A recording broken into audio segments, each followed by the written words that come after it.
com a paz do nosso Senhor e Salvador Jesus Cristo, que é o Dr. José de Missão Júnior, do canal Teológico. Estamos voltando aqui a produzir vídeos, no nosso projeto Teologia para a Vida Cristã.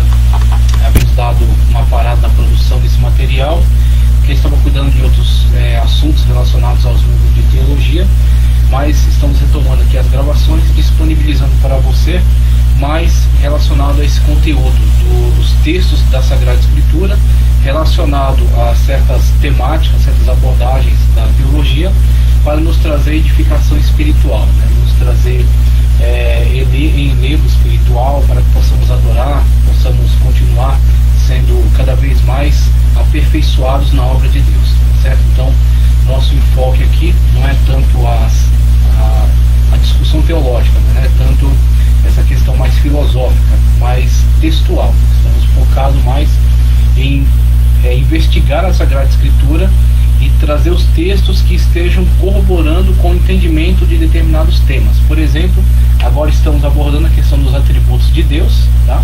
Os atributos de Deus. Para isso, no primeiro momento, eu vou trazer uma leitura acerca da palavra atributos, tá? Então, vou trazer aqui uma leitura enciclopédia de Bíblia, Teologia e Filosofia de R.L. Champlin, tá? A enciclopédia no volume 1, verbete A, acerca de atributo. Então vamos ver aqui o que nos diz, esse verbete acerca da palavra atributo. E vou trazer também um conteúdo aqui do curso básico de teologia da Bethesda, pastor César Cavalcante, falando também acerca dos atributos de Deus. Então vamos ver aqui o que nos diz esse material em relação ao importante tema dos atributos de Deus, e também a enciclopédia, iniciar por ela, e na sequência nós vamos ver uma lista de versículos. Então tem abundância aqui de versículos descrevendo para nós em relação a cada um desses atributos, tá? Então, onde que a gente encontra na Sagrada Escritura uma descrição acerca da realidade desse atributo que está relacionado com determinado aspecto, determinada manifestação de Deus. Então, como é revelado para nós esse atributo, em que ele interfere na nossa vida e principalmente como devemos nos comportar diante da existência, da realidade desse atributo divino, tá certo? Como ele de fato interfere na nossa adoração, como interfere na nossa vida cristã. Então, nosso enfoque aqui é relacionado à vida cristã, tá certo? A nossa edificação espiritual, a andarmos melhor diante de Deus, andarmos melhor na presença do Senhor e fazermos a obra de Deus de forma cada vez mais aperfeiçoada, sempre fundamentados na sua Sagrada Escritura. Então vamos começar aqui na enciclopédia de Champlin para a palavra atributo, tá? Então temos aqui o termo atributo, de modo geral, característica aplicada ao ser. Então é algo que fala acerca do ser, Mas Champlin vai nos dizer melhor no verbete atributo de Deus, página 391, que diz: na metafísica, então temos aí um estudo partindo aí de Platão, que pretende analisar certos aspectos de algo que está para além do plano físico, do plano material, no campo das ideias, por exemplo, Então nós temos aí essa parte que está voltada para a chamada metafísica. Na metafísica e na teologia, que é o nosso caso aqui, nosso enfoque, nosso estudo, um atributo é uma qualidade de uma entidade que expressa sua natureza essencial, que fala acerca da sua essência, que comunica acerca da sua essência, que nos dá entendimento acerca dela, tá certo? Que nos faz ter um contato com este ser, compreendê-lo de certa forma, nos relacionar com ele de alguma maneira. Então, o atributo é aquilo que chega para nós deste ser, que é sobrenatural, que é espiritual, que está para além da nossa compreensão. Mas o seu atributo nos comunica algo. Então, isso que é interessante. Assim, algo indispensável ou necessário para a integridade daquele ser.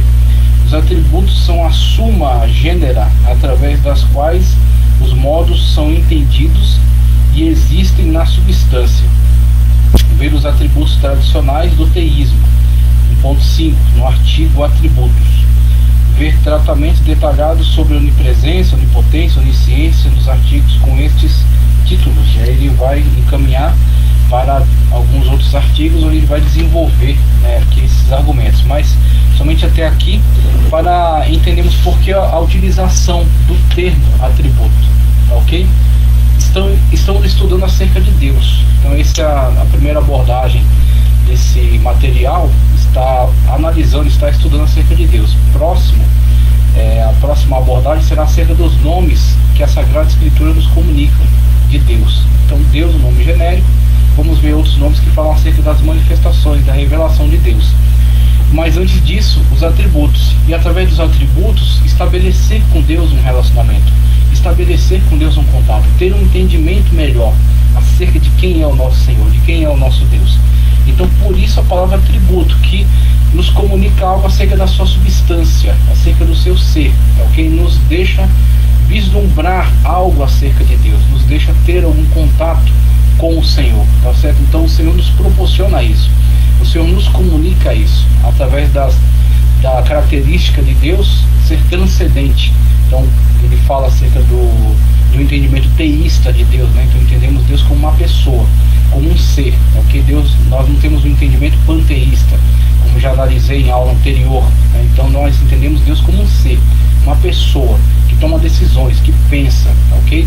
Então Deus, que é uma pessoa, transcende para se comunicar conosco, para interagir conosco, para nos comunicar algo acerca dele, através dos seus atributos. Então, os atributos são aquilo que nós conseguimos compreender, e aí veremos atributos que nos são comunicáveis e que interferem constantemente na nossa maneira de viver, e atributos incomunicáveis que dizem respeito somente a Deus, mas que na sua contemplação nos levam à adoração, nos levam ao temor de Deus, né? Nos levam de fato a respeitar e a servir ao Senhor em espírito e verdade, através do conhecimento desses atributos que são incomunicáveis, que são somente em Deus, mas que Ele nos dá a conhecer. Então o material da Bethesda agora, do César Cavalcante, nos diz o seguinte, também dentro da mesma abordagem de atributos de Deus. Na sua página 21, o livro aqui do curso básico de teologia, um verbete aqui de teontologia, tá certo? Doutrina de Deus, na parte aqui que fala dos atributos de Deus. O homem não pode extrair o conhecimento de Deus como faz de outros objetos de estudo, objetos por meio dos quais conseguimos fazer um estudo empírico, por exemplo, né?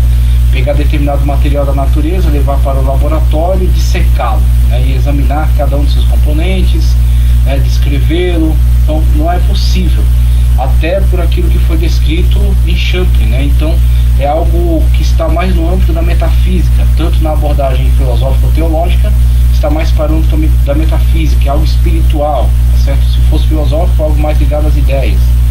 No caso da teologia, uma vez que professa, né, a fé no Deus verdadeiro e Deus pessoal, então é no sentido de ele ser espiritual, então está para além do material.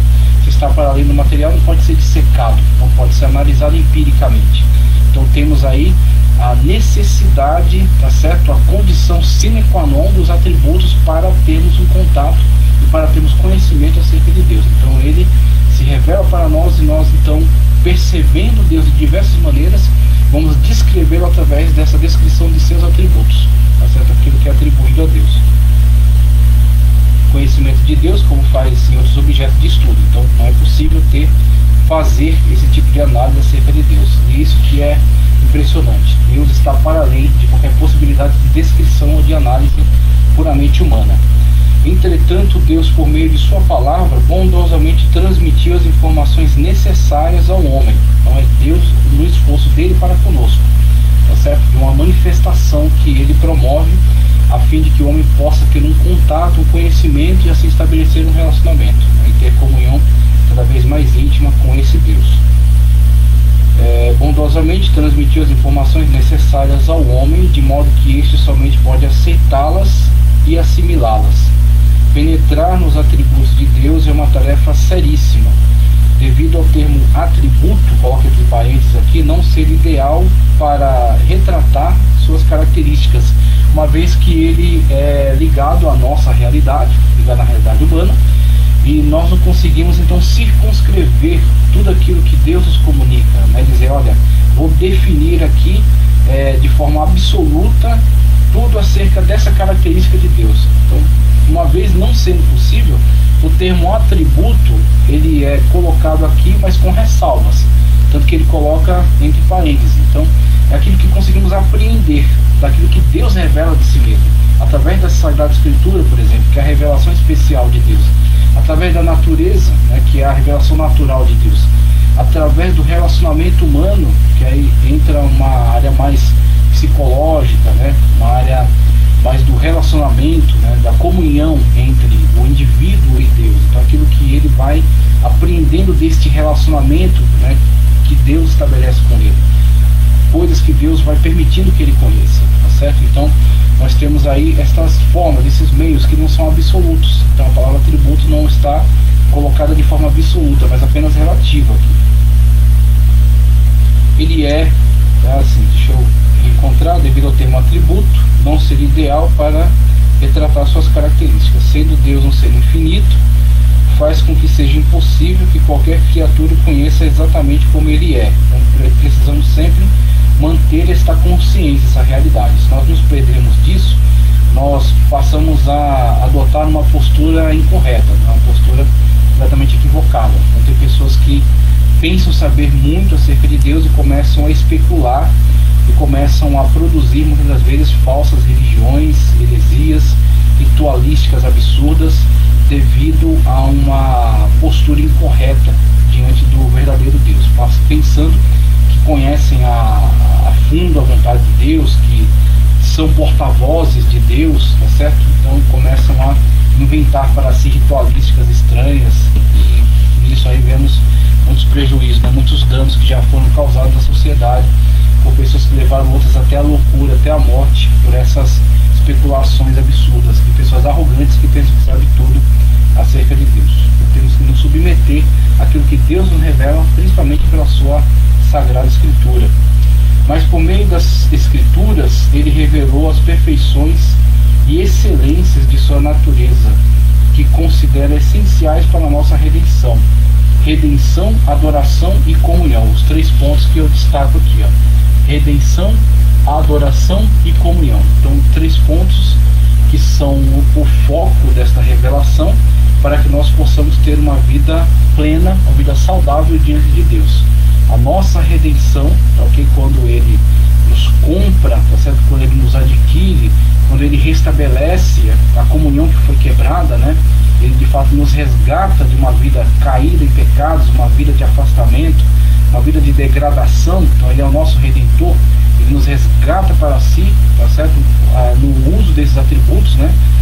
Na comunicação desses atributos, ele inspira a nossa adoração, a atitude correta, a atitude certa diante da contemplação de Deus, né? Diante do conhecimento acerca dos atributos de Deus, é a adoração a Deus, né? Prostrar-se, adorar, exaltar, glorificar, tá certo? Magnificar a Deus, olhando para esses seus atributos. E também a comunhão, então a possibilidade de uma comunhão com Deus por meio também desse ato, né? Dessa realização de Deus em nosso favor, em prol da humanidade, ok? Então, ele nos proporciona isso: redenção, adoração e comunhão. Como colocado aqui, portanto, é nas Escrituras inspiradas e somente nelas que encontramos registradas as características qualitativas e quantitativas próprias de seu ser. Por isso que a nossa análise é a Bíblia, tá certo? A nossa análise é em cima de textos. Nós vamos passar aqui muitos versículos que é para você enxergar os atributos de Deus nas Escrituras e você compreender corretamente qual a grandeza, qual a importância desses atributos e em que eles interferem na nossa forma de relacionamento com Deus, uma correta forma de relacionamento com Deus a partir do entendimento de seus atributos. Dessa maneira, podemos dizer que os atributos de Deus são aquelas características essenciais, permanentes, distintivas que podem ser afirmadas a respeito de seu ser, conforme a Sagrada Escritura, encontradas nas Escrituras, inseparáveis de sua natureza e que condicionam o seu caráter. Então temos aí algo que está muito relacionado com a aula passada sobre conhecer a Deus, como conhecer a Deus. Aí você vê que em todas as sociedades alguma coisa é dito acerca de Deus, tá certo? E também há diferentes descrições sobre Deus, sobre como é Deus, a pessoa de Deus, como Deus se relaciona, o que Deus quer, o que Deus exige. Então temos aí uma ambiguidade, né, de descrições, de livros sagrados e tudo mais. Mas para conhecer o verdadeiro Deus, o Deus que de fato se revelou, a revelação partindo dele para nós, né, que de fato se manifestou para nós, nós temos o caminho único e seguro das Sagradas Escrituras, ok? Que foi nos revelada por meio de Cristo Jesus, o Senhor Jesus Cristo, que é o Logos divino pré-encarnado e que veio até nós afirmar toda aquela verdade que já havia sido revelada por meio do povo de Israel, né, o relacionamento que Deus estabeleceu com o seu povo, e agora em Cristo Jesus comunicada, né, a toda a humanidade, uma vez que ele deu a ordem de ir por todo mundo e pregar o Evangelho, as boas novas a toda criatura. Então Cristo Jesus, que é o Verbo divino, que se encarnou e veio até nós, viveu entre nós, como João diz no seu Evangelho, ele nos comunica a verdade acerca de Deus. Eu sou o caminho, a verdade e a vida. Ninguém vem ao Pai a não ser por mim. Então o único caminho é Cristo e a verdade é Ele. Então por meio de Cristo temos o conhecimento do Deus verdadeiro, e Cristo é que nos comunica a sua palavra. Cristo é que nos direciona a sua palavra, né? Quando ele manda, ele ordena que façam discípulos, que vão pelo mundo e façam discípulos. Então por meio da Sagrada Escritura você tem o conhecimento acerca do verdadeiro Deus. Você tem o conhecimento correto acerca deste Deus. Então, por isso que a Sagrada Escritura é a base do nosso estudo aqui.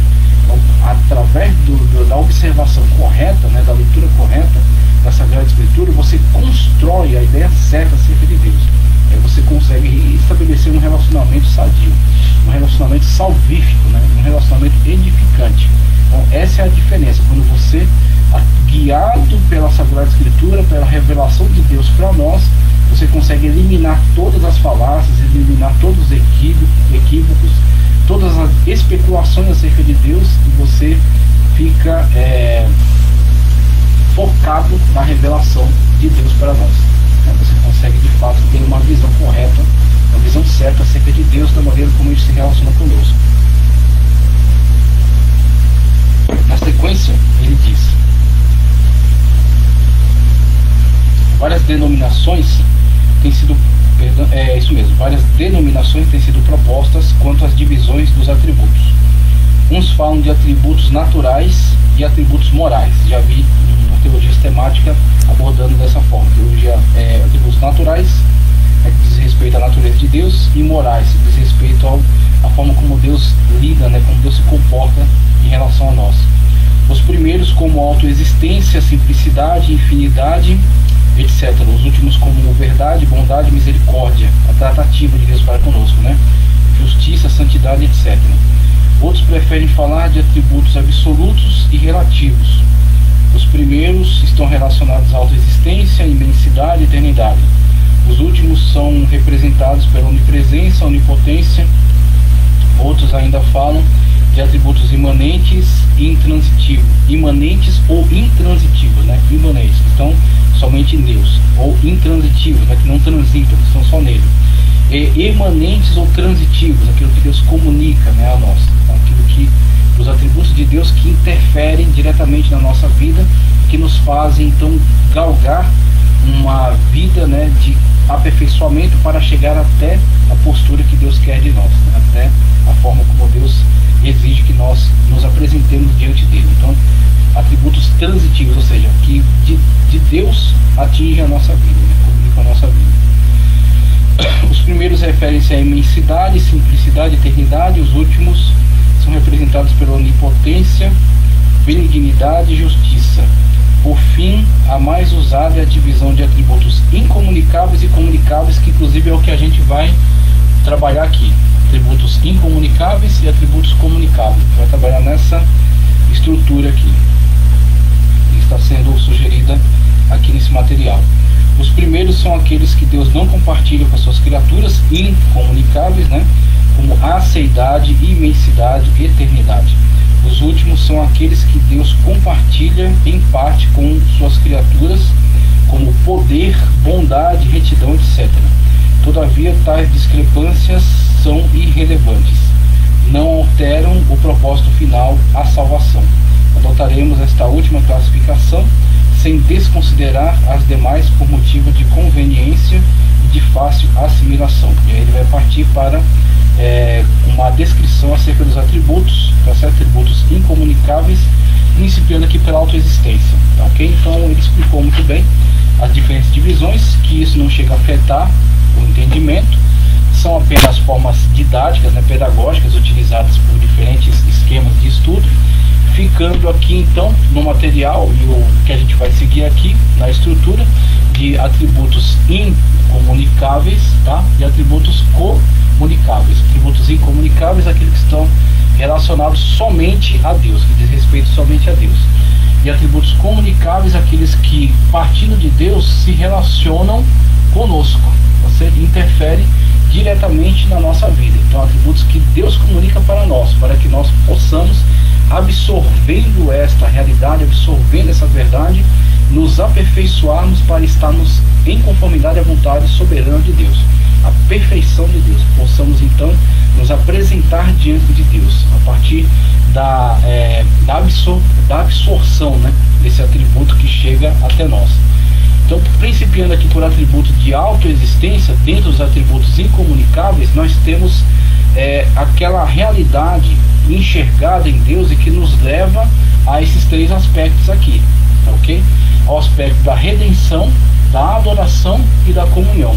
Então, por Deus ser quem Ele é, essa é a questão. Por Deus ser quem Ele é, por Deus ter essas características peculiares que tem.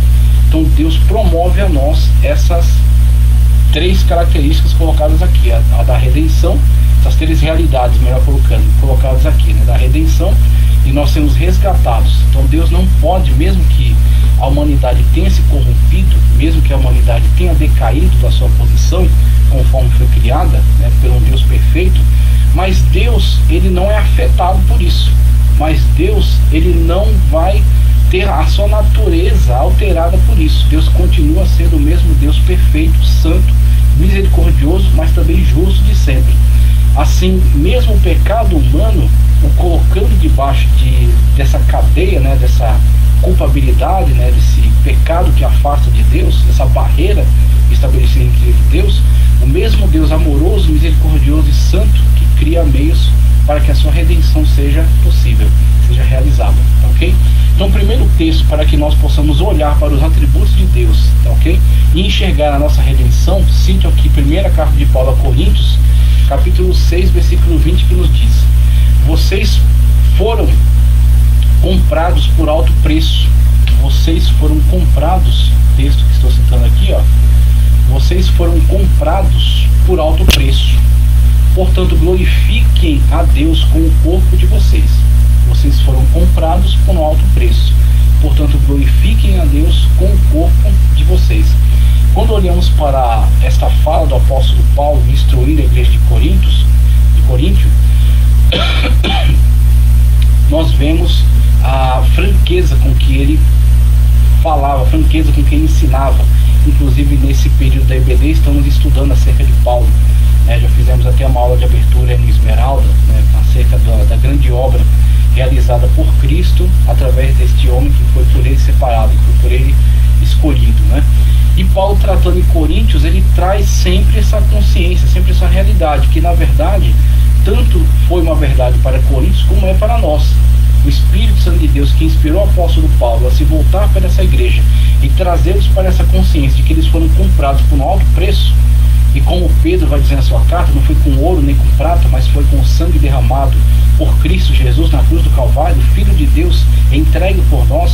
Então, nossa salvação teve um alto preço, custando o preço de sangue, custando o preço do Filho de Deus, que foi entregue para que morra vicariamente, para que morra substitutivamente ao nosso pecado, uma vez que o salário do pecado é a morte, como o próprio Paulo também vai dizer na carta aos Romanos. Então, o nosso merecimento diante de Deus é morte. O nosso merecimento diante de Deus por uma vida de pecado, uma vida de contradição à vontade perfeita de Deus, é condenação. Mas para que fosse efetivada a nossa redenção, o Filho de Deus encarnou e foi entregue pelo próprio Pai na cruz do Calvário, para morrer pelo pecado da humanidade, para trazer expiação, tá certo? Para trazer graça salvífica a todo homem, a todo aquele que crê, uma vez que o próprio Senhor Jesus Cristo é o que diz, né? Aquele que crê será salvo. Todavia, aquele que não crê já está condenado.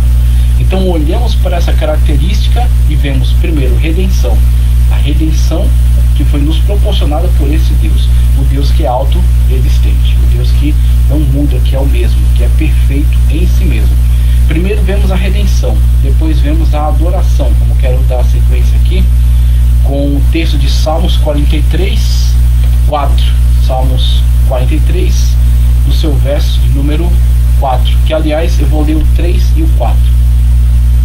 Envia a tua luz e a tua verdade, elas me guiarão.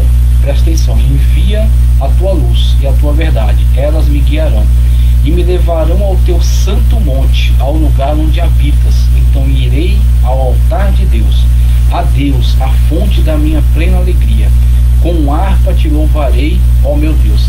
Todo o sentimento do salmista, né, toda a sensação do salmista em receber da parte de Deus a luz que o tira das trevas da ignorância, a luz que o tira das trevas da soberba humana, tá certo? Da loucura humana, que o faz ver muitas das vezes em si mesmo seu próprio Deus, que se coloca a si mesmo no pedestal, ou coloca situações, como em outro lugar o salmista vai dizer, uns confiam em carros e outros em cavalos, mas nós faremos menção do santo nome do Senhor. Aqui o salmista nos deixa muito claro que se nós temos algum conhecimento acerca de Deus é porque Ele nos enviou a sua luz, ok? Porque Ele nos enviou a sua verdade, e a verdade é Cristo. Eu sou o caminho, a verdade e a vida. Então a revelação de Cristo, através da sua Sagrada Escritura, que nos foi comunicada, nos é luz, como o próprio salmista também diz em outro lugar, lâmpada para os meus pés a tua palavra, e luz para o meu caminho. Então, iluminados pela palavra de Deus, pela revelação da Sagrada Escritura, nós conseguimos trilhar um caminho certo para, como o salmista descreveu aqui, chegar diante de Deus com a nossa harpa, diante do altar de Deus, e o adorar. Fomos resgatados no processo da redenção, e agora somos adoradores, porque a luz do Senhor nos ilumina, e nós podemos chegar diante do verdadeiro Deus, nos prostrar diante do seu altar e render a mais verdadeira adoração. Cito o Salmo 145, 3 também. Grande é o Senhor e digno de ser louvado, sua grandeza não tem limites. Então, olhando para os atributos de Deus e olhando para as circunstâncias, nós não podemos nos deixar vencer pelo imediatismo, não podemos nos deixar vencer pelas situações que estão ao nosso derredor, porque nós estamos servindo e nos relacionando com Deus que é eterno e que conhece todas as nossas necessidades. Então não podemos nos deixar vencer pelo contexto, nos deixar vencer pelas situações e fazer com que a nossa adoração seja interrompida e permitir que a nossa adoração seja cessada. Então, diante do Deus que é eterno, diante do Deus que é todo-poderoso, que é verdadeiro, nós precisamos, como salmista, nos deixar iluminar pela sua palavra, nos deixar ser atingidos por esse sentimento de adoração, esse sentimento de reverência, tá certo? Esse sentimento de gratidão por aquilo que Deus faz em relação a nós no âmbito da salvação, no âmbito do resgate, né, da redenção, no âmbito do prazer para a adoração, da alegria para a adoração, ok? E de fato entrar diante de Deus como verdadeiros adoradores e adoradoras, porque os olhos do Senhor buscam em toda a terra aqueles que são verdadeiros adoradores. E como Cristo disse que Deus é espírito, e importa que os que o adorem em espírito e em verdade. Então a adoração não pode ser um ato mecânico, um ato repetitivo. Ela tem que vir de um relacionamento, tá certo? Tem que vir de uma verdade interna, de um relacionamento vivo, tá certo? Intenso, e que reflita num ato de adoração. Então, analisamos as verdades acerca dos atributos para entender melhor acerca de Deus, para o adorar, para reconhecer que fomos resgatados e para adorarmos em espírito e em verdade. E o outro passo que colocamos aqui é a comunhão. Então é consequência, né? Você foi resgatado, você é um adorador, e você precisa ter comunhão, como Paulo disse em primeira carta de Paulo aos Coríntios também, capítulo 8, versículo 3, ele nos diz: mas quem ama a Deus, este é conhecido por Deus. Quem ama a Deus, este é conhecido por Deus. E aí temos não apenas a questão da veneração, a questão do tradição, da religião, tá certo? Apenas algo externo, apenas algo para que as pessoas vejam. Temos algo que está ligado ao íntimo, porque se a sua comunhão ela não estiver alcançando esse nível de intimidade, você está perdendo seu tempo. Você está gastando em vão, tá certo, sua oportunidade.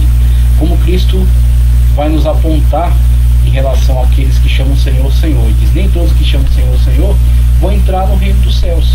E aí, explanando mais acerca disso, ele diz, muitos naqueles dias se apresentarão, né, diante de mim, e vão dizer, Senhor, em teu nome curamos, em teu nome expulsamos demônios, em teu nome realizamos tantos prodígios. Ao que lhes direi abertamente, apartai-vos de mim, malditos, para o fogo eterno. E na conclusão do texto ele diz, porque não vos conheço. Porque não vos conheço. Porque não foi estabelecido um elo, não foi estabelecido um relacionamento verdadeiro, não foi estabelecida uma comunhão íntima, uma comunhão verdadeira, uma adoração verdadeira, tá certo? Uma vida, tá certo, de continuidade de comunhão, uma vida de continuidade de intimidade, de aprofundamento de intimidade. Uma vez que isso não foi uma verdade, tudo aquilo que se fez externamente se perde, mesmo que tenha se pregado muito, cantado muito, arrastado multidões, tenha se constituído grandes movimentos, grandes comunidades, grandes igrejas, ok? Tenha se ensinado, muitas das vezes, nos lugares mais importantes, a públicos, né, dos mais amplos, dizendo que se faz em nome de Deus, dizendo que é para a glória de Deus, mas se não há comunhão, se não há aliança, se não há intimidade, está tudo perdido. Foi simplesmente para a glória humana, foi simplesmente para recompensas humanas, que não refletirão no mundo celestial, no âmbito espiritual. Então, quando olhamos para esse texto, ele não é de modo menos importante que as demais afirmativas. Então, quando Paulo diz, mas quem ama a Deus, este é conhecido. Seu amor é verdadeiro, seu amor é de um reconhecimento de que você foi resgatado, que você passou por um processo redentivo, seu amor reflete em adoração genuína, adoração autêntica, então de fato você tem comunhão com Deus, porque quem ama a Deus é conhecido por Deus. O Senhor te conhece, o Senhor te distingue entre a multidão, o Senhor te separa, tá certo? Entre o joio, porque você é trigo. Então, mesmo havendo joio, ele tolera o joio por causa do trigo, para que nem o trigo seja arrancado, como na parábola, foi o Senhor da terra, plantou o trigo, veio o inimigo e plantou o joio, né, ao longo da noite. E aí os empregados chegaram, Senhor, queres que arranquemos o joio? Ele disse não, para que o trigo não seja arrancado junto. Por causa da sua vida, por causa da sua adoração, por causa da sua comunhão, Deus até tolera certos joios que ainda estão no meio de nós, mas o Senhor naquele grande dia, ele vai separar o joio do trigo. Somente o trigo lhe interessa, então somente aquele que é conhecido por Deus. Então, como Paulo diz, você ama a Deus? Você tem verdadeiro amor por Deus? Você tem verdadeira intimidade com Deus? Deus te conhece. Ele sabe quais são as suas necessidades, ele sabe quais são as suas aflições, e ele de fato tem controle sobre a sua vida. A sua mão está estendida sobre você, né? Como colocamos aqui, atributos de Deus, né? A mão de Deus, uma linguagem antropomórfica, né? Mãos de Deus, pés de Deus, olhos de Deus, atribuir formas humanas a Deus. Para a autoexistência, a gente cita Êxodo 3:14, que nos diz, mas disse Deus a Moisés, eu sou o que sou. Quando Moisés, aflito porque recebeu a ordenança de Deus para ir tirar Israel da escravidão do Egito, ok? E ele preocupado, quando me apresentar diante deles, qual Deus que me enviou, como eu vou descrevê-lo para eles, como eu vou me apresentar diante deles, como é que eu vou apresentar suas credenciais para que eles creiam que o Deus verdadeiro me enviou. E aí o Senhor dá a melhor definição que se possa dar acerca dele mesmo, que só poderia ter sido dado pelo Senhor, né? A revelação do próprio Deus para nós através da Sagrada Escritura. Quem é o Senhor? Eu sou o que sou, eu sou o que tenho sido, tá certo? O eu ser, o ser por excelência, o ser, tá certo, que não depende de nenhum outro, tá ok? É o ser, o único ser necessário, o único ser necessário, conforme uma linguagem da teologia, a gente estudou em teontologia. O único ser necessário, todos os demais contingentes. Tudo que existe no universo é contingente, Deus é o único ser necessário. Então temos o ser que é por si mesmo, que não depende de ninguém, que não tem princípio e não terá fim, do qual tudo depende, do qual tudo tem origem, tá ok? Deus, o único ser por excelência. Então temos eu sou o que sou, basta, somente isso aí eles já vão entender acerca de quem você está falando. E outro termo também colocado, que até é interessante, eu vi numa pregação do pastor César, ele diz: diga para eles que eu estou os visitando, porque esse era um termo empregado na época de Abraão, Isaac, Jacó, os patriarcas, né, e que os anciãos guardavam, então, esperavam por esse grande dia da visitação do Senhor para os libertar. Então, quando Moisés menciona essa questão de Deus os estar visitando, eles fazem um link direto com Abraão, Isaac, Jacó, os patriarcas, então eles dizem: de fato, é o Deus verdadeiro, o Deus que estávamos à sua espera, né? Estávamos esperando. Cito também João, Evangelho de João 5:26, que diz: pois da mesma forma que o Pai tem a vida em si mesmo, olha que coisa extraordinária, o Pai tem a vida em si mesmo, ele concedeu ao Filho ter a vida em si mesmo. Interessante, C.S. Lewis nos diz, falando acerca de Cristo, que Pai, tá certo? O Pai e o Filho, esse relacionamento, o Pai e o Filho. Pai é eterno, o Filho só poderia ser eterno, porque eterno gera eterno. Então Jesus não é um ser criado, como dizem os testemunhos de Jeová, um ser inventado, tá certo? Jesus é da mesma forma que o Pai, o Filho tem as mesmas características. Eterno é o Pai, eterno é o Filho. Todo poderoso é o Pai, todo poderoso é o Filho. E essas mesmas características se estendendo também ao Espírito Santo de Deus. Então, Pai, Filho e Espírito Santo, 3 pessoas, uma essência, um só Deus. Como a gente vê também na próxima abordagem, falamos aqui sobre autoexistência. O Pai tem a vida em si mesmo e ele concedeu ao Filho ter a vida em si mesmo, que eterno gera eterno. Jesus foi gerado e não criado. Jesus é eterno, tá certo? O Filho é eterno, como o Pai é eterno.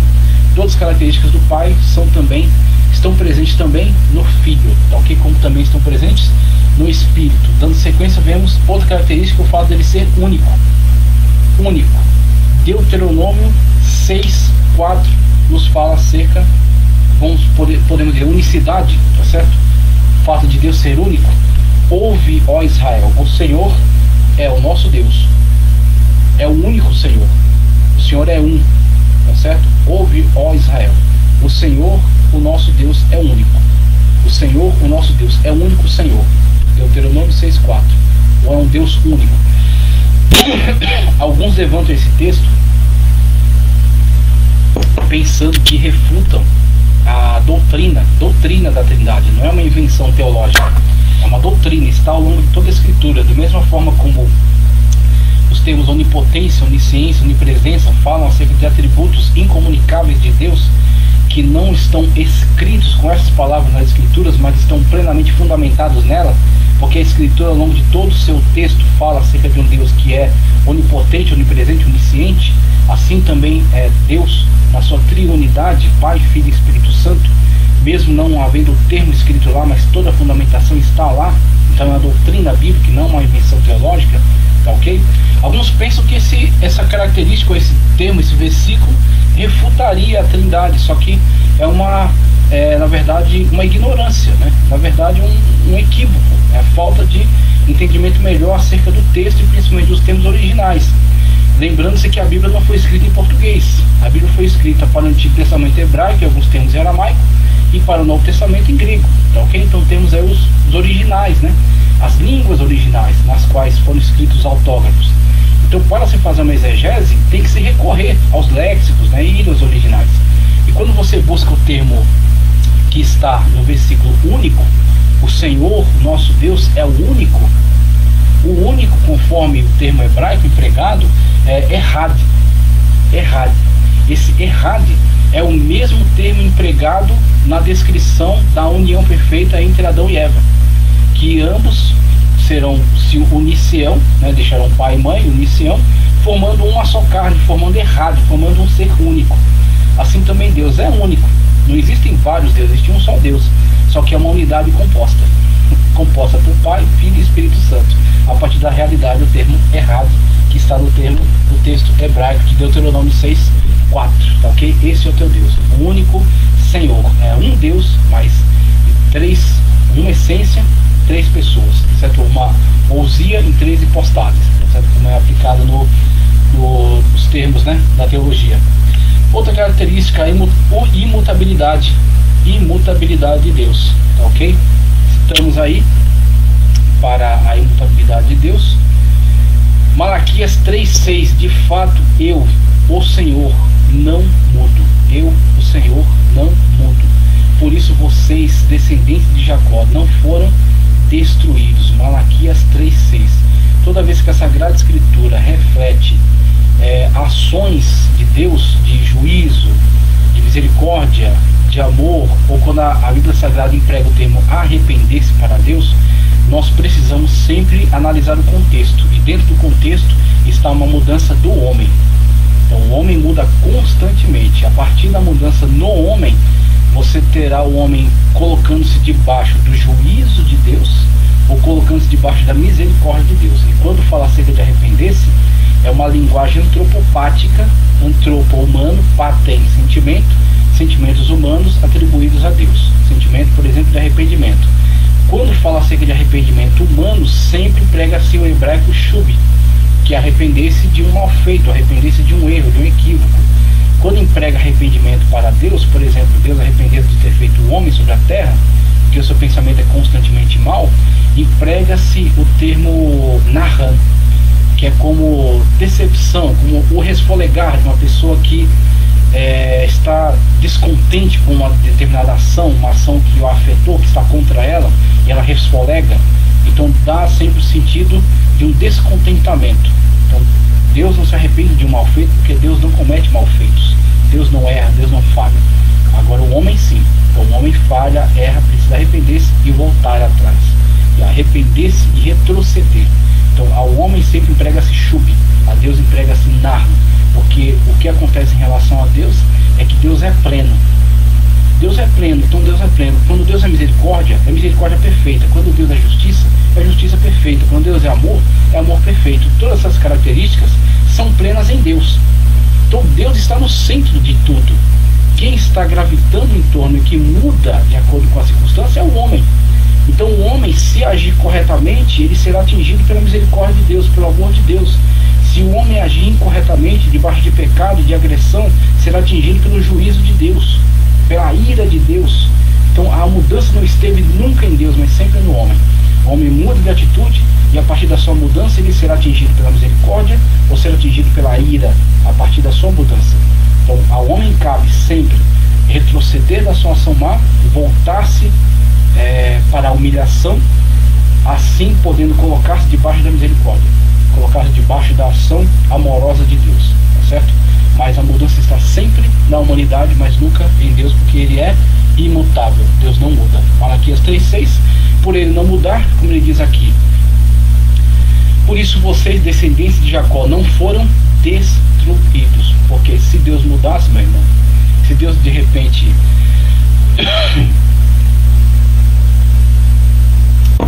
decidisse, não, eu mudei, eu agora enjoei, eu não quero mais saber de vocês, então, mas não, Deus permanece fiel, né? Inclusive o texto que vamos dar sequência aqui, Tiago 1,17, toda boa dádiva e todo dom perfeito vem do alto, descendo do Pai das luzes, que não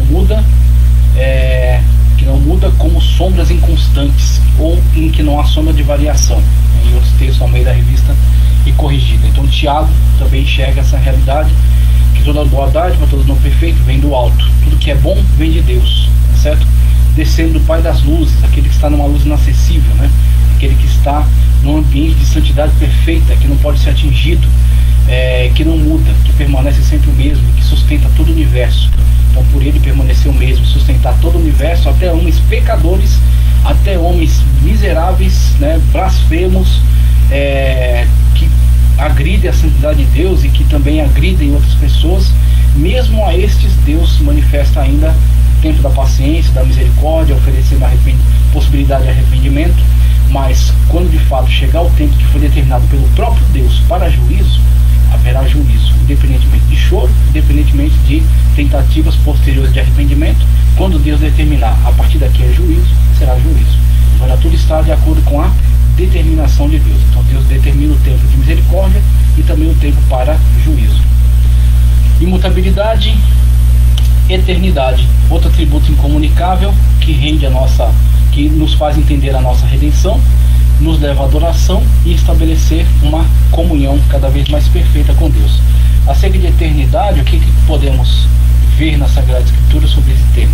Primeira carta de Paulo a Timóteo, capítulo 1, versículo 17, que nos diz: ao Rei eterno, está sendo acerca da eternidade, ao Rei eterno, ao Deus único, imortal, invisível, seja honra e glória para todos sempre. Amém. Cito também primeira epístola de João, capítulo 1, versículos 1 e 2, que diz: o que era desde o princípio, e o que ouvimos, o que vimos com os nossos olhos, o que contemplamos e as nossas mãos apalparam, isso proclamamos a respeito da palavra da vida.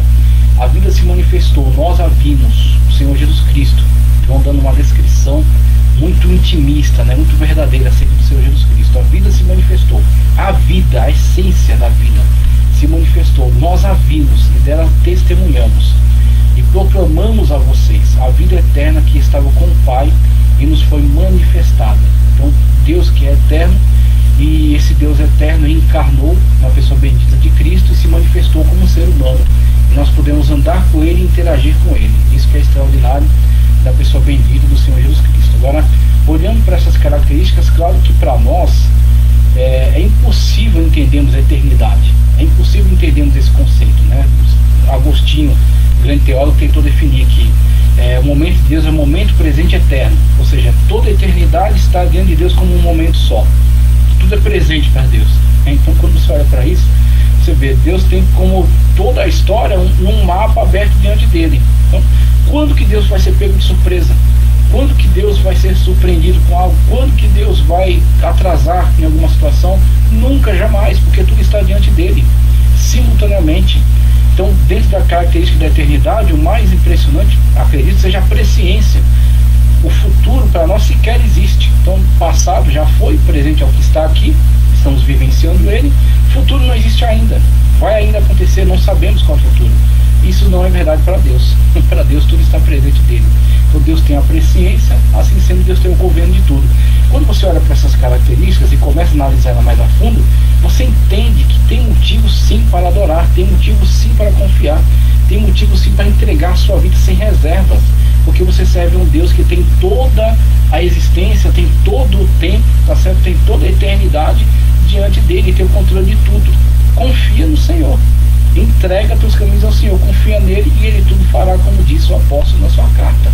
Quando olhamos para isso, nós conseguimos então nos tranquilizar em relação ao momento. O momento é simplesmente aquilo que estamos vivenciando, e descansar em Deus, porque Ele é que garante o nosso futuro. Nós estamos predestinados à vida eterna em Cristo Jesus, pelo selo que nos foi dado, o Espírito Santo de Deus em nós. Temos que nos preocupar e nos manter sempre na presença do Espírito Santo de Deus, nos manter sempre em comunhão com o Espírito Santo de Deus, porque Ele é o selo da predestinação para uma vida eterna. Então nós temos essa preocupação de estar sempre na presença do Senhor, em adoração, em espírito, andeis conforme o Espírito, não preso à vontade da carne. Nossa preocupação tem que ser essa. Em relação ao futuro, está tudo nas mãos de Deus. O Deus eterno a que você serve, que não perde o controle sobre nada, não perde o domínio, o poder sobre nada. Onipresença de Deus agora, sobre a onipresença. O que é que os textos bíblicos nos falam desse atributo? Cito aqui, Livro dos Reis 8:27, que nos diz: mas será possível que Deus habite na terra? Os céus, mesmo os mais altos céus, não podem conter-te, muito menos este templo que construí. Salomão, citando aqui, com toda a sabedoria que Deus lhe deu, esta realidade, fazendo menção dessa realidade, na qual aquele templo é representativo, uma oportunidade que Deus nos deu para adorá-lo, uma oportunidade que Deus nos deu para reverenciá-lo, mas ele não pode conter a pessoa de Deus, ele não pode conter o ser de Deus. Então ali é apenas uma oportunidade que nos é dada para a sua adoração. Então é bom entendermos essa questão da onipresença. A onipresença, cito também Mateus 18:20, pois onde se reunirem 2 ou 3 em meu nome, ali estou eu no meio deles. Deus não pode ser contido num território, Deus não pode ser contido dentro de um templo, e Deus está presente onde estão aqueles que o adoram, onde estão aqueles que o servem, ok?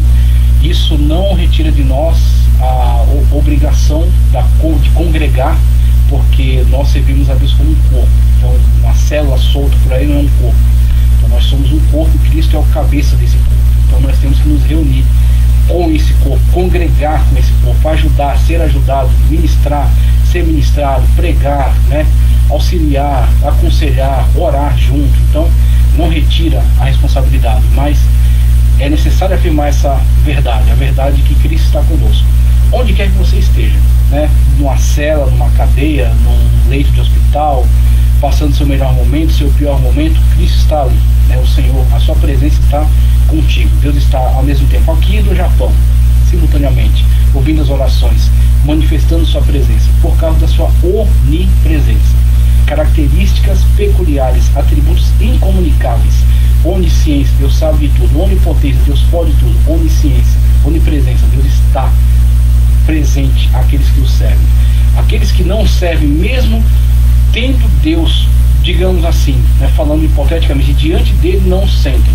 Como Deus perguntou a Adão: onde estás? Não geograficamente, mas espiritualmente. Onde estás, Adão? Deus não sentia mais a comunhão, Deus não sentia mais o relacionamento, porque isso havia sido quebrado pelo pecado. Então Adão se separou de Deus, Adão se desligou de Deus, Adão pôs uma divisão, um abismo entre ele e Deus, devido à sua desobediência. E Deus pergunta: onde estás? Óbvio que Deus sabia geograficamente onde ele está, mas onde ele está em relação à comunhão. Agora, aquele que está em comunhão com Deus, não importa onde esteja, Deus está presente a ele, tá certo? A sua presença está sempre perceptível a ele. Onipresença, onisciência. Vamos ver acerca da onisciência de Deus em Salmos 147:5, que nos diz: grande é o nosso soberano e tremendo é o seu poder. É impossível medir o seu conhecimento.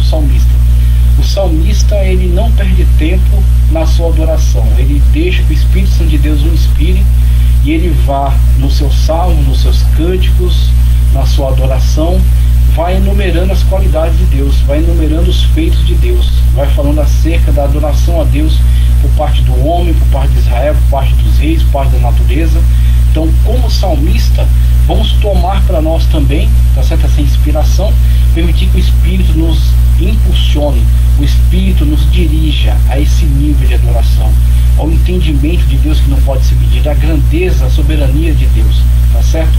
Ao poder de Deus, louvar as obras de Deus, adorar a Deus em espírito e verdade, em vez dessa relação mercantilista, imediatista, no sentido de olhar apenas para o que você pode tirar de Deus, alguma bênção, algum benefício, alguma coisa. Olhe para Deus em si, adore a Deus pelo que Ele é, pelo seu ser, pela sua essência. Então comece a se deixar levar por esta inspiração, comece a deixar ser impulsionado por isso, a se relacionar com Deus por aquilo que Ele é, como o salmista assim o faz. Louva a Deus em todos os seus atributos, sua grandeza, seu poder, seu entendimento. Jeremias 16:17: os meus olhos veem todos os seus caminhos, eles não estão escondidos de mim, nem a sua iniquidade está oculta dos meus olhos. Somente para termos uma consciência de que nada escapa de Deus. Então temos que ter essa inspiração que o salmista teve, temos que ter o temor que também foi inspirado pelo profeta Jeremias, tratando com Israel acerca dos seus diversos erros, seus diversos pecados, tentando trazer Israel de volta para a consciência e tentando principalmente conscientizar Israel do processo pedagógico de Deus do cativeiro, para que eles aceitassem o trabalhar de Deus, como de fato futuramente, ao retornar do cativeiro, foi um processo eficaz, porque eles foram libertos daquele vício da idolatria, né? Aquele pecado da idolatria que se arrastou durante tantos séculos. E Deus, por meio daquele processo do cativeiro, os libertou desse mal, desse erro, né? Dessa doença. E Jeremias está conscientizando eles de que nada escapa de Deus. Pode escapar do pastor, pode escapar das autoridades, pode escapar até do seu cônjuge, da pessoa que está mais próxima de você, mas não escapa dos olhos de Deus. Adore a Deus, ame a Deus e tema a Deus, ok? Onisciência, onipotência. Onde a Sagrada Escritura nos fala de onipotência? Por exemplo, em Jó 42:2: sei que podes fazer todas as coisas, ou sei que tudo podes, conforme Almeida Revista Corrigida. Nenhum dos teus planos ou dos teus pensamentos pode ser impedido ou frustrado, como está aqui na NVI. Jó, ele declara isso depois do contato mais próximo, do contato mais íntimo, mais pessoal que ele teve com este Deus. Uma vez que ele teve um contato mais próximo com Deus, Deus dialogou com ele, Deus o desvelou várias realidades das quais ele nem imaginava, o levando a enxergar o poder criador de Deus, o controle de Deus sobre a natureza, sobre o cosmos. Então Jó dá essa declaração maravilhosa: sei que tudo podes e nenhum dos teus pensamentos pode ser impedido. Então comece a entender quem é Deus, para que você possa servir a Deus da forma correta. Eu sei que tudo podes, como Jó teve essa experiência, também seja levado a essa experiência. Sei que tudo podes, nenhum dos teus pensamentos pode ser impedido, né? Somente temos que nos submeter à sua vontade soberana. Não podemos manipular Deus, não podemos direcionar Deus para aquilo que nós queremos. Nós é que temos que nos submeter à sua vontade e ao seu projeto perfeito. Outro texto que cito, Salmos 89, 6 a 8, que nos diz: pois quem nos céus poderá comparar-se ao Senhor? Quem dentre os seres celestiais assemelha-se ao Senhor? Na Assembleia dos Santos, Deus é temível, mais do que todos os que o rodeiam. Ó Senhor, Deus dos exércitos, quem é semelhante a ti? És poderoso, Senhor, envolto em tua fidelidade. Salmos 89, 6 a 8. Deus é todo poderoso, e o salmista faz questão de louvar a Deus por essa característica, pelo fato de Deus ter todo o poder, Deus ser todo poderoso, poder todas as coisas e realizar essas coisas conforme a sua vontade. Deus é todo poderoso, mas Deus é soberano na sua vontade. Ele faz todas as coisas conforme a sua vontade e conforme o seu plano. Temos aqui outra característica, o fato de Deus ser perfeito, ou a perfeição de Deus, conforme nos indica Mateus 5,48. Portanto, sejam perfeitos, como perfeito é o Pai Celestial. Qual é o seu paradigma? Qual é o seu paradigma? Qual é o seu referencial? O que você toma por referência na sua vida? É disso que esse texto fala. Tome o paradigma certo, o paradigma correto para a sua vida. Pare de se pautar por líderes humanos, por pastores, por artistas, esse tipo de coisa. Coloque Deus como seu paradigma, e aí você vai ter um desenvolvimento verdadeiro, um desenvolvimento real, no sentido de melhorar como pessoa, melhorar como servo de Deus, né, como crente, como cidadão, como trabalhador, como estudante, como pai, como filho, como marido, ter um desenvolvimento. Porque tomando Deus como seu paradigma, ele está num nível altíssimo, um nível que você não vai chegar, mas no processo de aproximar-se desse ideal, você melhora extraordinariamente. Então, pessoas que têm Deus, né, como foi colocado aqui o conselho: sejam perfeitos como o Pai Celestial de vocês. A nossa perfeição, que é relativa, só vai ser alcançada verdadeiramente na glorificação. Mas nós, de fato, podemos cada vez mais avançar e melhorar, nos aperfeiçoar a cada dia, tendo este paradigma no próprio Deus, no próprio Senhor Jesus Cristo. Também cito 1ª carta de Paulo aos Coríntios 13:10: quando porém vier o que é perfeito, o que é imperfeito desaparecerá. Então essa é a nossa esperança, né? Que o Senhor, o perfeito, ele venha, e quando ele vier, de fato, aquilo que é imperfeito será desfeito, e ele reinará, ele regerá com vara de ferro, e nós seremos glorificados e estaremos para sempre na sua presença.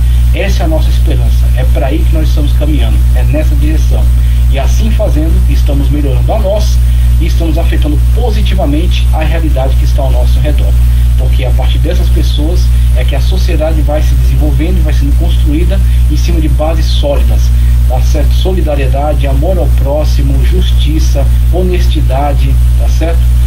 Cuidado, zelo pela vida dos demais. Por quê? Porque o teu paradigma é perfeito, é o Senhor.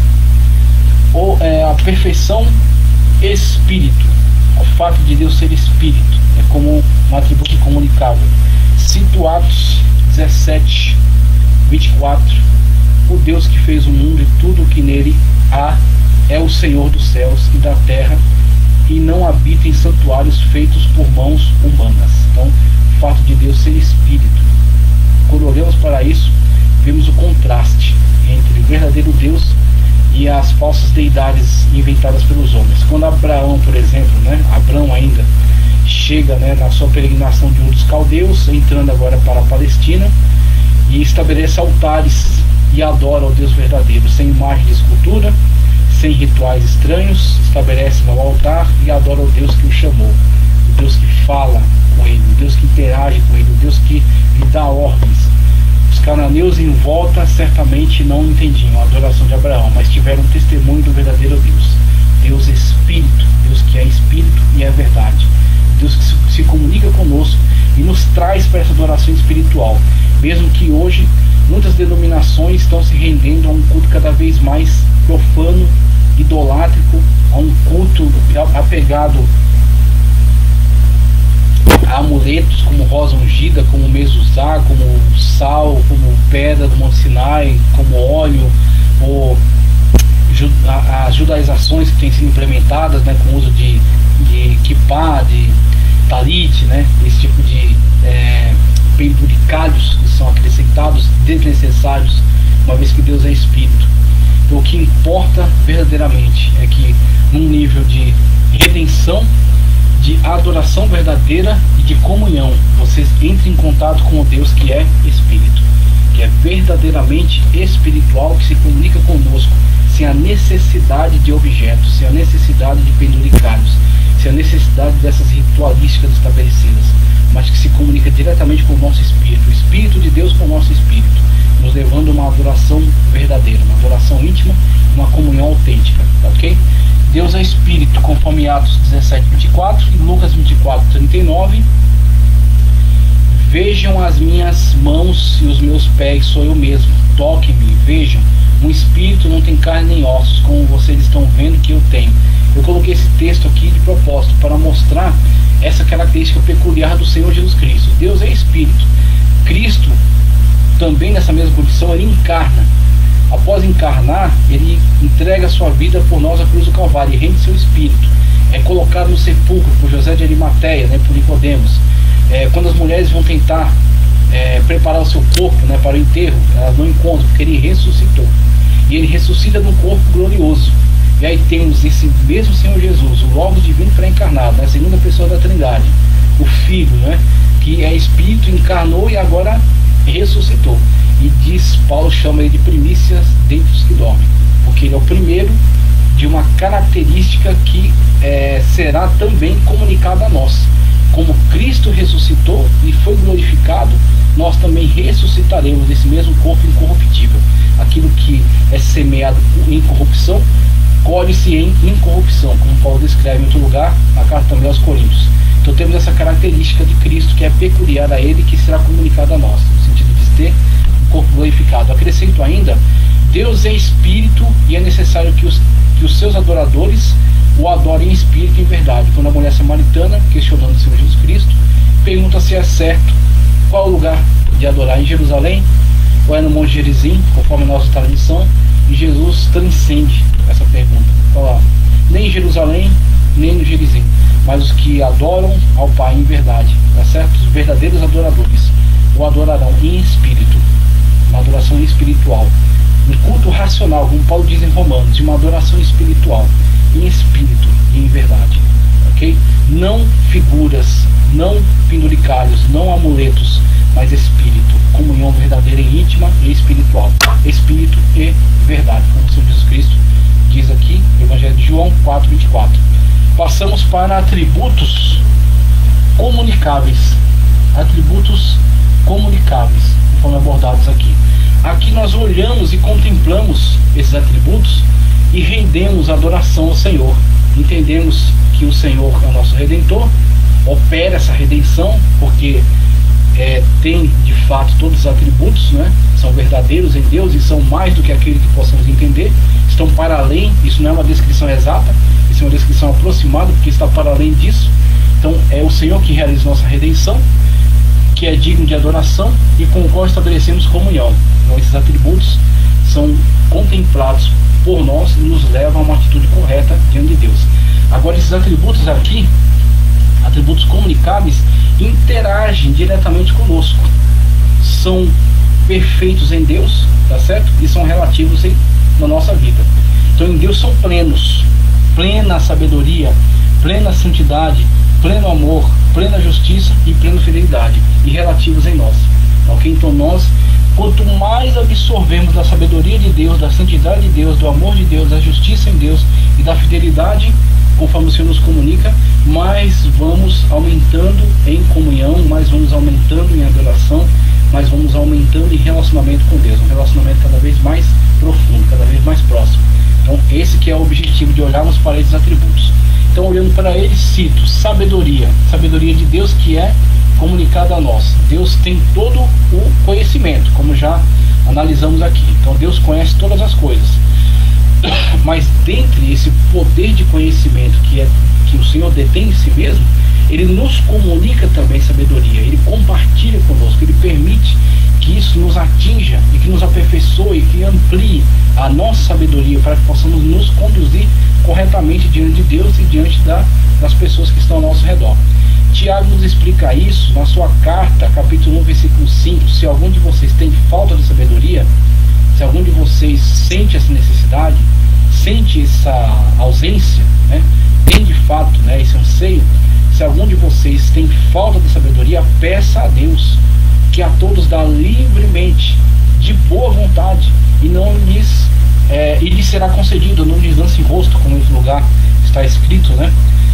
Ele diz isso, acredito eu, porque muitas das vezes nós recorremos a pessoas que entendemos ser homens de Deus, mulheres de Deus, e por fazermos determinadas perguntas, determinados pedidos, pedimos determinadas ajudas, acabamos por ficar também vítimas dessas pessoas. Então, pessoas que foram zombadas, pessoas que foram humilhadas, pessoas que foram desprezadas, porque interagiram com pessoas que não eram maduras, que não estavam suficientemente amadurecidas, nem eram espirituais, e que por serem carnais entenderam que tinham então a oportunidade de se sobrepor, né, de se arrogar, né, de humilhar, de se colocar como superior. E devido a essa má experiência, muitos se fecham em si mesmos, muitos passam a desprezar, muitos passam a ignorar as coisas de Deus, porque tiveram uma experiência ruim. Mas olhando para a carta de Tiago, né, e sabendo que existe essa possibilidade, nós só não vamos crescer em sabedoria se não quisermos. Então Tiago diz, alguém tem falta dela? Pois Deus dá sabedoria. O Senhor, por meio da sua palavra, o Senhor, por meio do seu Espírito, por meio de uma comunhão mais aprofundada, uma oração, quando você dobra seus joelhos e você ora, e Deus ilumina a sua mente, e Deus te faz entender melhor a Sagrada Escritura, e Deus coloca do seu lado pessoas certas, pessoas maduras, pessoas espirituais, que vão te ajudar num processo de ascensão, de crescimento. Então, por meio de todos, por esses meios, o Senhor nos faz crescer em sabedoria. Tiago diz, tem necessidade, peça a Deus. Ele não lança em rosto, Ele dá livremente, dá abundantemente. Deus nos faz crescer em sabedoria, para que possamos servir melhor e abençoar a vida de outras pessoas. Tudo aquilo que crescemos na sabedoria de Deus é para a nossa bênção e para a bênção daqueles que estão ao nosso redor. Cito também Salmo 104, 24. Quantas são as tuas obras, Senhor?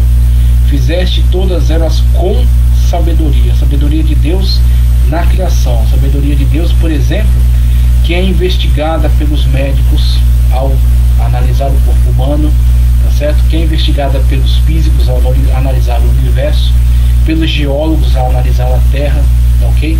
Pelo historiador ao analisar todos os eventos históricos encadeados.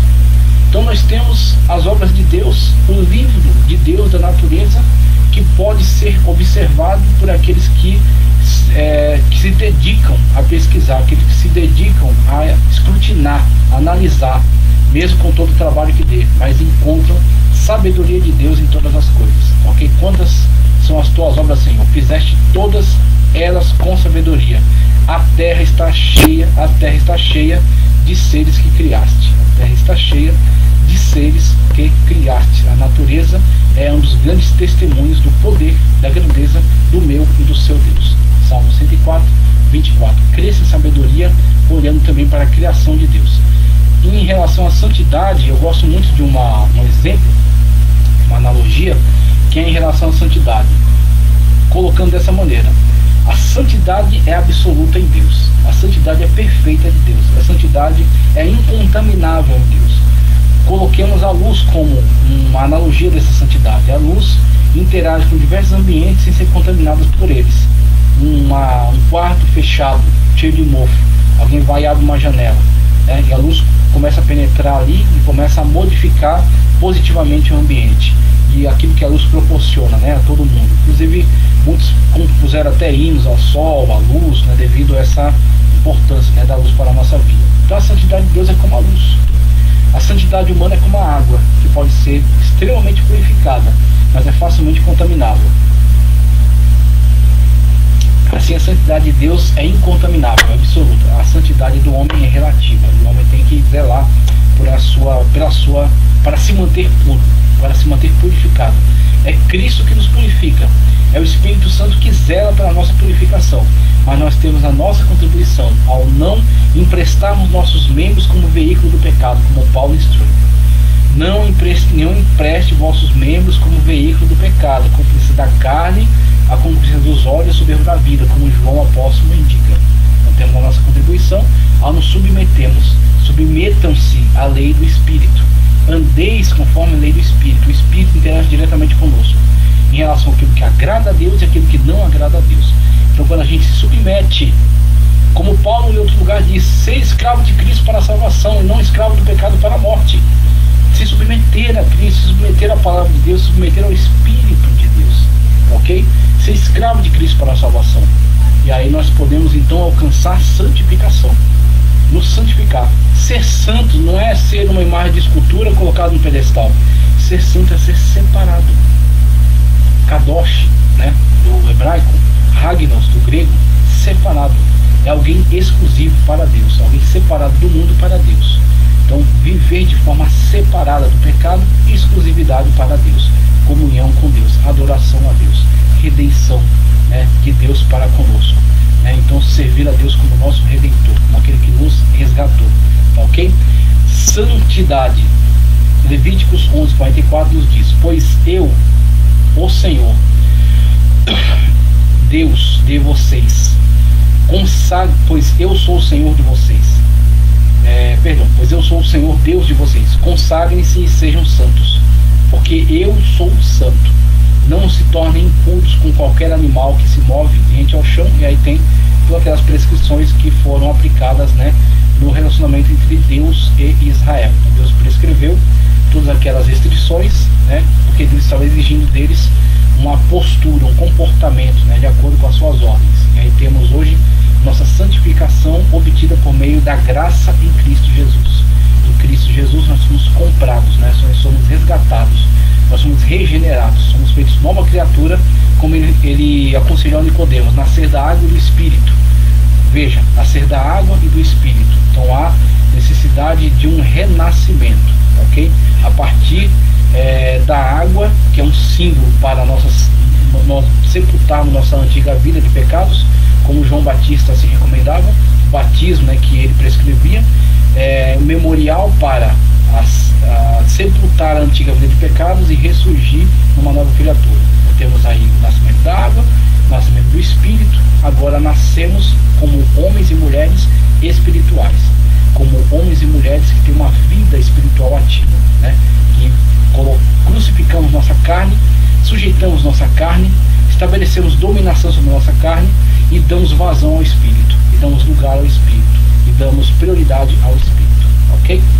Outro texto que cito, Efésios 4:22-24, diz: vocês foram ensinados a despir-se do velho homem, que se corrompe por desejos enganosos, e serem renovados no mundo, serem renovados no modo de pensar, e revestir-se do novo homem, né, de um ser novo, criado para ser semelhante a Deus em justiça e em santidade proveniente da verdade. Efésios 4:22-24, onde Paulo escreve essa igreja, esse processo imprescindível, que é despir-se da antiga veste de pecado, da antiga veste contaminada. Assemelha-se à parábola que Cristo descreveu das bodas. Chamou todos sem restrição, da maneira como estiverem, só que ao adentrar as bodas recebem vestes novas. Tem que descartar as vestes antigas, mesmo que estivessem esfarrapadas ou mesmo que fossem de alta qualidade. Tem que se despir das suas vestes antigas e vestir agora vestes adequadas. Quando o Senhor anda no local da festa, encontra uma pessoa que não estava adequadamente vestida e pergunta: amigo, como entraste aqui sem estar com as vestes adequadas? A pessoa emudeceu, não tem argumentos diante do argumento da graça divina. A graça lhe foi ofertada, não há argumentos diante da graça. Ah, não me salvei por causa disso, por causa daquilo. Não, a salvação é pela graça, não é pelas obras. Apenas requer que você abandone a antiga vida de pecado e agora se submeta a Cristo para ser uma nova criatura, regenerada, recriada, né, em Cristo Jesus. Ter novas vestes, como Paulo diz, revestir-se do novo homem criado para ser semelhante a Deus. Então é o Senhor que nos proporciona essa nova vida em Cristo. Então, se nós nos desapegarmos de tudo aquilo que fazia parte da vida pecaminosa, da vida antiga, e permitirmos que o Espírito Santo de Deus construa em nós esse novo ser, nós estamos então participando de uma comunhão íntima e temos salvação na pessoa bendita de Cristo. Mas se resistirmos a isso, permanecemos no nosso pecado, estamos perdendo nosso tempo e no final seremos condenados. Então, esse que é uma característica muito importante, conforme abordada nesse texto, Efésios 4, 22 a 24, que fala acerca de santidade e nos descreve a santidade como um estado, né? A santidade como um modo, tá certo? Como uma maneira, uma correta maneira de viver, uma correta maneira de se comportar diante de Deus. Agora, acerca do amor, o amor que é perfeito em Deus e que comunica a nós esse amor e que nos leva então a viver por esse amor, baseados, fundamentados nesse amor. Sem esse amor não conseguimos viver uma vida espiritual autêntica, uma vida espiritual verdadeira. Salmos 36:7 diz: como é precioso o teu amor, ó Deus, os homens encontram refúgio à sombra das tuas asas. Salmos 36:7. Também cito 1 de João 4:16. Assim conhecemos o amor que Deus tem por nós e confiamos nesse amor. Deus é amor. Todo aquele que permanece no amor permanece em Deus e Deus nele. Em outro lugar, João diz: como alguém pode dizer que ama a Deus que não viu, se não ama ao irmão que vê? Então, a partir dessa realidade, e também no texto de Evangelho de João 3,16, porque Deus amou o mundo de tal maneira que deu seu Filho unigênito, para que todo aquele que nele crê não pereça, mas tenha vida eterna, temos a questão de que o amor de Deus, diferentemente do amor reproduzido nos filmes em Hollywood, não é simplesmente sentimentos, sensações, tá certo? Arrebatamento de sentidos ou loucura mental, alguma coisa assim, mas é ação, tá certo? O amor de Deus é agir em conformidade com a natureza de Deus, é agir em conformidade com aquilo que recebemos da parte de Deus. Então, uma vez que o amor de Deus por nós foi sem medidas, foi sem limites, nos alcançou da maneira como estávamos, nos amou no estado em que nos encontrávamos, tá certo? Investiu em nós, nos resgatou dessa situação, dessa antiga condição e nos constituiu nesse ser que hoje somos, novas criaturas em Cristo Jesus. Ele exige de nós também a manifestação desse amor. Então, se nós vivemos nesse amor, se esse amor está em nós, então João diz, é a marca. Você quer ter uma marca se você é ou não de Deus? Se você tem o amor de Deus. Se você não tem o amor de Deus, você tem que repensar toda a sua vida. Você tem que voltar, aceitar Jesus de novo e começar tudo de novo. Por quê? Porque você não é nada diante de Deus, se você não tem o amor de Deus. Se você não tem essa manifestação desse amor que te leva à ação, a preocupação com as pessoas, a preocupação com as vidas, a agir de modo a demonstrar esse amor. Se você tem esse amor, você não consegue ficar sem demonstrá-lo. Se você não tem, você não se importa. Na verdade, você não é nada diante de Deus. Então, a questão do amor é imprescindível. João coloca ela como uma marca distintiva daquele que é de Deus e aquele que não é de Deus. Aquele que é de Deus tem esse amor e vive conforme esse amor e manifesta esse amor. Aquele que não tem esse amor não tem nada com Deus. João, primeira carta de João 4,16. Agora, acerca da justiça, caminhando para o final, justiça de Deus, cito Deuteronômio 32,4, que nos diz: ele é a rocha e as suas obras são perfeitas e todos os seus caminhos são justos. É Deus fiel, que não comete erros, justo e reto ele é. Deuteronômio 32,4. Cito 2 de Coríntios 5,21. Deus tornou o pecado por nós. Quem? Cristo. Tornou Cristo pecado por nós, lançando sobre ele o nosso pecado, não o seu próprio pecado, mas lançando sobre ele o nosso pecado, tá certo? Por nós, aquele que não tinha pecado, para que nele nos tornássemos justiça de Deus. Então, interessante, tanto o primeiro texto abordado em Deuteronômio, sobre a justiça, sobre a retidão de Deus, tá certo? A infalibilidade de Deus, como também o segundo texto, no qual Deus se fez carne, tomou sobre si a nossa injustiça, se fez injustiça por nós, para que nós fôssemos justificados nele. Carregou sobre si a nossa injustiça, o nosso pecado, foi atingido pelo juízo devido ao nosso pecado, caiu sobre ele, tá ok? Para que ele, comprando o nosso pecado, atribuísse, imputasse a nós a sua justiça. E aí Deus olha do céu para nós e vê o sangue de Cristo sobre a nossa vida, purificando-nos do nosso pecado. E nós somos então justificados, somos regenerados, somos santificados para sermos futuramente glorificados. E estamos em plena comunhão com Deus por causa de Cristo Jesus, feito em justiça em nosso lugar, para que nós fôssemos justos diante de Deus. Nossa justiça não é de nós mesmos. Agora, a partir dessa nova condição na qual nós estamos em comunhão com Deus, o Espírito de Deus está em nós, nós temos como parâmetro Deus, que é justo. Temos que andar conforme a justiça de Deus. Nosso parâmetro não é o mundo, nosso parâmetro não é o Estado, nosso parâmetro não é a sociedade. Mesmo no lugar mais terrível que você esteja, o seu referencial é Deus, o seu referencial é Cristo. Nós andamos conforme Ele, nós somos representantes dele nessa terra corrompida. O mundo jaz no maligno, mas nós temos uma cidadania celestial em Cristo Jesus. Nós andamos conforme Cristo Jesus, conforme a justiça de Cristo Jesus. Somos justificados de Deus para manifestarmos a justiça de Deus ao mundo. Fidelidade, para fecharmos atributos incomunicáveis e atributos comunicáveis, aquele que interfere diretamente na nossa vida, nos aperfeiçoa para andarmos conforme a vontade de Deus. Deus não é homem para que minta, nem filho do homem para que se arrependa. Acaso ele fala e deixa de agir? Acaso promete e deixa de cumprir?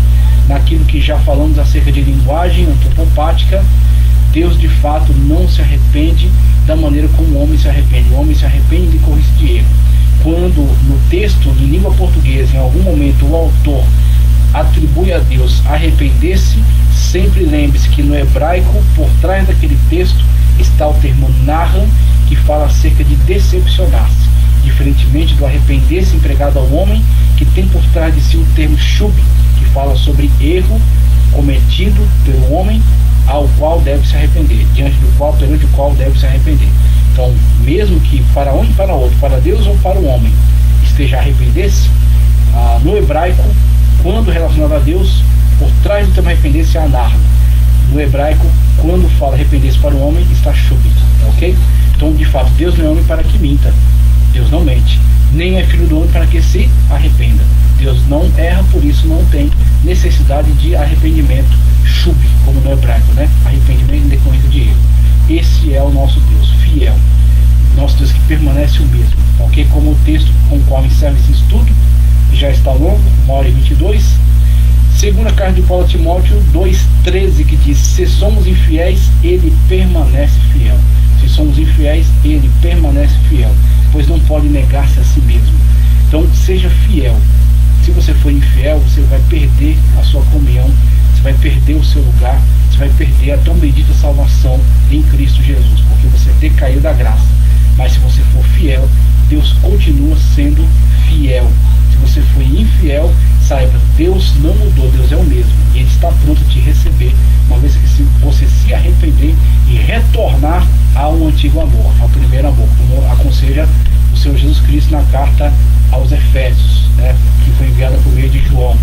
Arrepende-se, volte ao primeiro amor, volte às primeiras obras. Assim também para nós é dito mesmo: arrependa-se, volte ao primeiro amor, tá certo? Para que você possa vivenciar a fidelidade de Deus, que permanece sempre o mesmo. Atributos incomunicáveis, atributos comunicáveis, que nos levam a adorar a Deus, a temer a Deus, a exaltar a Deus e também nos aperfeiçoar, baseando-nos sempre em Deus, naquilo que Ele comunica para nós, de seus atributos, e que em nós gera essa nova criatura que vive para a honra e glória do santo nome do Senhor. Ok? Agradeço a você ter assistido essa aula e permanecido até aqui comigo. Peço para que você se inscreva no canal. Graças à sua participação e à misericórdia de Deus, já estão em 2.640 inscritos no canal teológico. Peço para que você curta esse vídeo, compartilhe, inscreva-se no canal e continue crescendo na graça e no conhecimento do Senhor Jesus Cristo. Vamos seguir o nosso trabalho Teologia para a Vida Cristã. Em nome do Senhor Jesus. Muito obrigado.